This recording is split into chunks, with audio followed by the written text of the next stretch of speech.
हाय दोस्तों। तो आज मैं बहुत दिन बाद एक वीडियो बनाने जा रहा हूँ जो कि कंपैरिजन है स्मॉल कैप, मिड कैप और लार्ज कैप फंड्स का। ठीक है। तो इसमें मैं एक बार भी ये नहीं बताऊंगा कि किस में इन्वेस्ट करना चाहिए। ठीक है, ये आपको समझना है क्योंकि मैं इन्वेस्टमेंट एडवाइजर नहीं हूँ। ठीक है, मैं किसी भी एंगल से इन्वेस्टमेंट एडवाइजर नहीं हूँ। ठीक है, इसलिए मैं इसको रेड में लिख रहा हूँ, मैं नहीं हूँ। तो इसलिए मेरे पास ये सब अथॉरिटी नहीं है अब ये बताने की कि किस में इन्वेस्ट करना चाहिए, किस में इन्वेस्ट नहीं करना चाहिए। ठीक है, मैं आपको जैसे कंपैरिजन दूंगा और उसके बाद आपको समझना है कि कौन आपके लिए बेहतर है। ठीक है, तो चलते हैं, हम देखते हैं। तो मैंने क्या किया है आज कि 3 फंड हमने लिए हैं और same small cap, mid cap और blue chip fund which is कि लार्ज कैप होता है। अब इसमें हमने इस सेम सेम फंड हाउस से लिया है, एक्सिस से। ठीक है, अच्छा खासा इनका होता है। अब मैं आपको दिखाता हूँ। पहले हम स्मॉल कैप से चालू करते हैं। ठीक है, अब यहाँ पे आते हैं हम। तो मैं क्या करूँगा, यहाँ पे एकदम लंबा टाइम लूँगा। ऑल मतलब कितना लंबे टाइम में ये चीज़ इन्होंने करा है। ठीक है,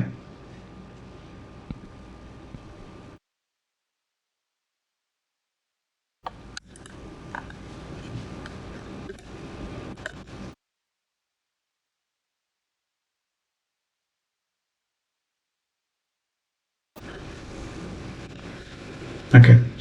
सो मैं बोल रहा हूँ कि ऑल मतलब कि जब से इंसेप्शन से जब चालू होती है फंड, नियर अबाउट 2014 में चालू हुआ है। ठीक है, अब 2014 से 2023 मतलब नियर अबाउट आपको 9 साल का डेटा है। ठीक है, ये दिखा रहा है आपका निफ्टी स्मॉल कैप 250 इंडेक्स के अगेंस्ट में ये परफॉर्मेंस दिखा रहा है। ओके, तो मैंने हमेशा इसका क्या करना है कि जो एक रेफरेंस है इसका, जो निफ्टी स्मॉल 250 इंडेक्स है उसके रेफरेंस में आप देखोगे तो ये जो ब्लू वाली जो लाइन है ये एक्सिस स्मॉल कैप है और निफ्टी स्मॉल कैप ये येलो वाली लाइन है। तो इससे हमेशा हमेशा आउट परफॉर्म करा है इसको। ठीक है, छोटे समय में देखें, 1 साल में देखें, ठीक है, या फिर 2 साल में देखें। ठीक है, 2 साल में लगभग लगभग इनके बराबर ही परफॉर्म किया है, यहाँ से अचानक से परफॉर्मेंस बढ़ा है। 5 ईयर्स में देखेंगे, ठीक है, तो 5 ईयर्स में अच्छा खासा इनका परफॉर्मेंस इंप्रूव हुआ था।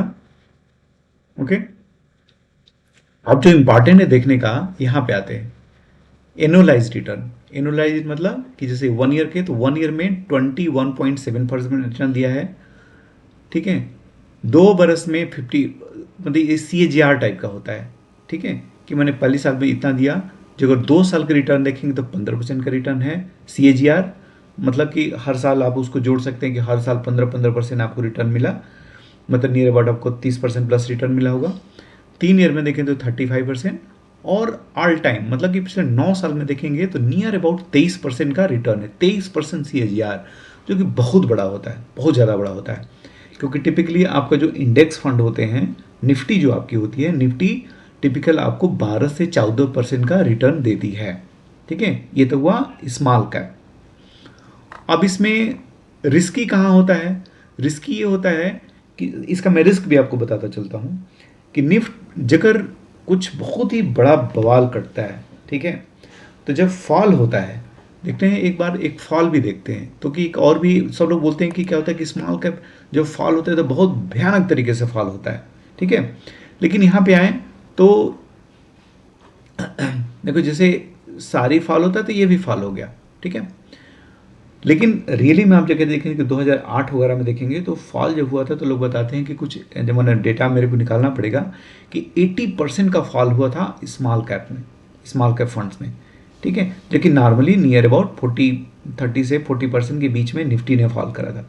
तो जो उसको आपको जो डाइजेस्ट करने की क्षमता होना चाहिए, वो कौन इसमें इन्वेस्ट करता है जिसकी डाइजेस्ट करने की क्षमता बहुत ज़्यादा हो, बहुत ज़्यादा। ठीक है, मतलब वोलाटाइल बहुत ज़्यादा होगा। और अब कभी भी शॉर्ट पीरियड में देखो तो शॉर्ट पीरियड में कभी कभी आपको कुछ भी परफॉर्मेंस नहीं मिलेगा। ठीक है, क्योंकि बहुत सारे प्रॉब्लम चल रहे हैं तो उस समय एकदम नहीं बढ़ेगा। ओके, लेकिन कभी कभी होगा, जैसे इस साल के जो रिटर्न है सारे स्मॉल कैप का, अगर 1 साल के रिटर्न आप देखोगे, let me go into peers, वो जस्ट जस्ट 1 ईयर्स का रिटर्न मैं आपको दिखाता हूँ कि कैसे सारे फंड ने परफॉर्म किया है। तो एचडीएफसी स्मॉल कैप ने 39, फ्रैंकलिन इंडिया ने 35, टाटा स्मॉल ने 35। तो लगभग लगभग देखो, मतलब आप एकदम जो अगर अनलक्कीस्ट आदमी हो तो आपको 10% मिला होगा, एकदम अनलक्कीस्ट आदमी। ठीक है, otherwise majority of the funds एकदम हमेशा डबल डिजिट और अपर मतलब 20% के ऊपर में ही है। ठीक है, तो ये तो हो गया स्मॉल कैप। अब आता हूँ सेम टाइम पे एक्सिस मिड कैप का देखते हैं। तो मिड कैप में अगेन इसको मैं आल लेता हूँ। ओके, ऑल देखते हैं कि पूरा अगर आप जोड़ेंगे कि वहाँ से परफॉर्मेंस इनका कैसे आया है, तो उसको देखते हैं। अच्छा, इसमें जो एनुअलाइज रिटर्न है, एक साल का रिटर्न बार 12.8 रहा, 2 ईयर्स का 8, तो हमेशा देखो उससे कम है। उसमें जो मैक्सिमम था यहाँ पे देखे थे, 10 साल का जो रिटर्न था, 5 साल का देखते हैं तो 5 साल में भी 22% रिटर्न, और इसका 5 साल में 16% रिटर्न, मतलब नियर अबाउट 6% का डिफरेंस है। ओके, 6% का डिफरेंस यहाँ पे है।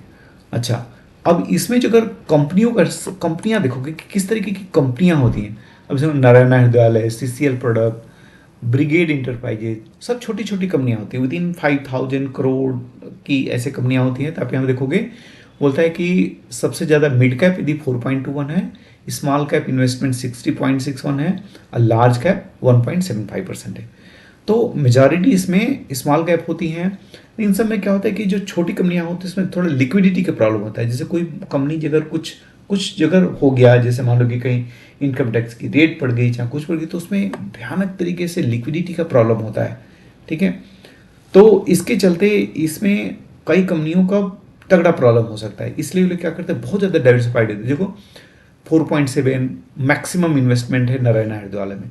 अब एक्सिस मिड कैप में जाएंगे तो एक्सिस मिड कैप में देखो जो कंपनियां होती हैं, थोड़े बहुत मजी हुई कंपनियां होती हैं, काफ़ी अच्छी कंपनियां होती हैं। जैसे चोलामंडलम हो गया, बहुत माना जाना एनबीएफसी है। इंडियन होटल्स हो गया, जो ताज रिसॉर्ट्स होते हैं। सुप्रीम एस्ट्रल, आपको पता होगा कि सबसे बड़ी पाइप की कंपनी है। इसमें कुछ आपको लार्ज कैप भी इन्वेस्ट करके रखते हैं लोग, इनके पास में अथॉरिटी रहती है कि कुछ लार्ज कैप में भी रख सकते हैं। तो अदरवाइज ट्यूमिन्स हो गया, बड़ी बड़ी कंपनियां हैं। ट्रेंट हो गया, टाटा की कंपनी है। परसिस्टेंट हो गया, पिया इंडस्ट्रीड हो गया, बजाज फाइनेंस हो गया। तो इसमें थोड़ी बड़ी कंपनियां, लेकिन अभी भी जो सबसे ज़्यादा जो कवरेज है वो 5% का वो है। तो हमने दो चीज़ दिखाया कि जो कंपनी की जो क्वालिटी है, डेफिनेटली मिड कैप में थोड़ी बढ़ जाती है। थोड़ी ज़्यादा क्वालिटी की वाली कंपनियां होती हैं, जो कि मजी कंपनियां होती हैं, उनको जाना पहचाना जा चुका है, वैसी कंपनियां होती हैं। अब आते हैं हम एक्सिस ब्लू चिप में। ठीक है, तो ब्लू चिप ऑब्वियसली इनको 100 ट्राई के अगेंस्ट में इसको देख रहा है, इसको भी हम ऑल करेंगे। अच्छा, उसके बाद जाएंगे तो ऑल में देखेंगे तो हमेशा देखो इनका जो 100 ट्राई है, मतलब कि टॉप 100 बीएससी की कंपनियों से 2010 से अभी तक में अच्छा परफॉर्म किया है। ठीक है, लेकिन परसेंटेज वाइज परफॉर्मेंस देखते हैं, एक 10 ईयर का देखते हैं। तो 10 ईयर में कितना हुआ, इसका 14 हो गया। ठीक है, तो यदि हम यहाँ पे ऐसे बना के रखें एक, कि स्मॉल जो लार्ज कैप हो गया, ये हमको दिया है 14% का रिटर्न करीब करीब। कितने बरस में, मैं सारा 5 ईयर्स का और एक 10 ईयर्स का देख रहा हूँ। ठीक है, 10 ईयर्स का मैं रिटर्न देख रहा हूँ। तो यहाँ पे ऐसे मार्क कर दूँ, यह है 10 ईयर्स का रिटर्न। ठीक है, तो इसका इसका करीब आया था। मिड कैप का कितना आया था, तो मिड कैप का जो रिटर्न था दैट वाज नियर अबाउट 16%, और स्मॉल कैप का जो था, ठीक है, स्मॉल कैप का जो रिटर्न आया था नियर अबाउट 22%। ये मैं सारा 10 ईयर्स का दिखा रहा हूँ। ठीक है, यहाँ भी हमने देखा था 10 ईयर्स का ही, मतलब यहाँ पे मैंने 22 यहाँ से लिया क्योंकि सिंस सेशन करीब करीब 9 बरस का हो रहा है, तो मैं उसका रिटर्न ले रहा हूँ। अब देखते हैं कि कितना ज़्यादा का डिफरेंस है।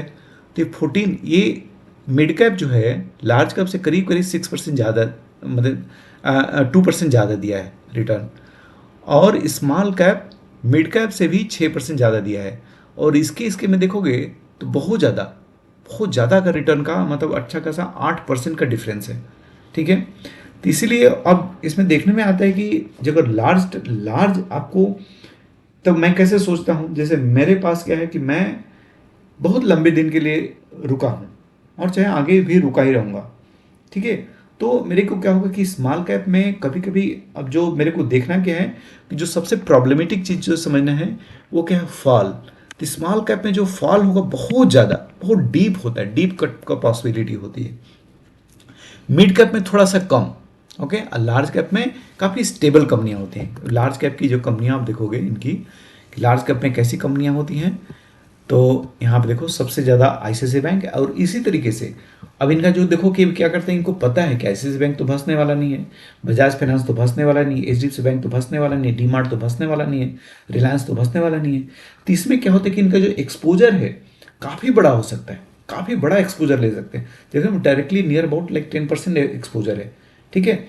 लेकिन यही काम ये लोग स्मॉल कैप में नहीं करते हैं, ताकि कोई एक कंपनी का प्रॉब्लम हो भी गया तभी भी जो 40-45 कंपनियां रखे हैं, तो अब मान लो कि 40 में से एक एक में प्रॉब्लम हो गया, तभी भी मान लो कि मैक्सिमम एक्सपोजर वाली में 4% में प्रॉब्लम है, तभी भी आपका जो टोटल फंड है उस पर बहुत ज़्यादा इफेक्ट नहीं आता है। इसीलिए यहाँ पे देखोगे तो मैक्सिमम 4.71 का है एक्सपोजर, लेकिन यहाँ पे नियर अबाउट 10% का एक्सपोजर है, ठीक है। तो इसीलिए जो ये कंपनियां हैं, ब्लू चिप वाली जो कंपनियां हैं, ब्लू चिप की कंपनियां काफ़ी स्टेबल, बहुत ही मजी हुई कंपनियां होती हैं। इसीलिए यहाँ पे जो फॉल होता है, ठीक है, वो कम होता है। मिड कैप में उससे थोड़ा ज़्यादा फॉल होता है, स्मॉल कैप में उससे भी ज़्यादा फॉल होता है। लेकिन तो तीन चीज़ हम लोग को देखा यार, दो चीज़ देखा हमने, दो चीज़ें में समझने वाली है। एक, यदि आपको फॉल से यदि आप घबराते हो, आपका ये प्रॉब्लम है कि जो ही फॉल होगा तो बहुत ज़्यादा गिरेगा शेयर मार्केट, तब मुझे प्रॉब्लम है, तब आपको स्मॉल कैप से डेफिनेटली डरना चाहिए। यदि आपको लगता है कि लॉन्गर टर्म में हमको ज़्यादा चाहिए, तो मुझे दिखता है, मुझे मैं ये गए मैं नहीं बताऊंगा कि लेना चाहिए नहीं लेना चाहिए, लेकिन यहाँ पे जो डेटा बताता है कि स्मॉल कैप में बहुत ज़्यादा रिटर्न है, ठीक है, लार्ज कैप में कम है। तब आपको जैसे मान लो कि कोई बोले कि मेरे पास, मैं ज़्यादा दिन के लंबा तक रुक सकता हूँ, मेरे को फॉल हो तभी मैं, मेरा हार्ट मजबूत है शेयर मार्केट के लिए, मैं रुक सकता हूँ, तो small cap is like okay. हाँ, अगला बोलते कि नहीं यार इतना रिस्क क्यों लेना, डिफरेंस तो 6% का है, लेकिन मैं बहुत ज़्यादा फॉल अच्छा नहीं लगता मुझे, तो मिड कैप हो गया। लार्ज कैप हो गया कि भाई नहीं यार, ठीक है, मुझे पैसे जो मेरे फॉल होता है तो मुझे बहुत ख़राब लगता है, इसलिए मैं उधर में नहीं जाना चाहता, तो उसके लिए लार्ज कैप है, ठीक है। तो आपको तीन चीज़ पता चल गया कि एक कैसा रिटर्न कैसा मिलता है, दूसरा यदि फॉल हुआ तो कहाँ पे सबसे ज़्यादा फॉल हुआ, और फिर आपको अगर वोलेटिलिटी से डर लगता है, अगर वोलेटिलिटी से डर लगता है तो आपको इधर साइड जाना चाहिए, ठीक है। तो थैंक यू, यही मैं आज बताना चाह रहा था। Thank you very much.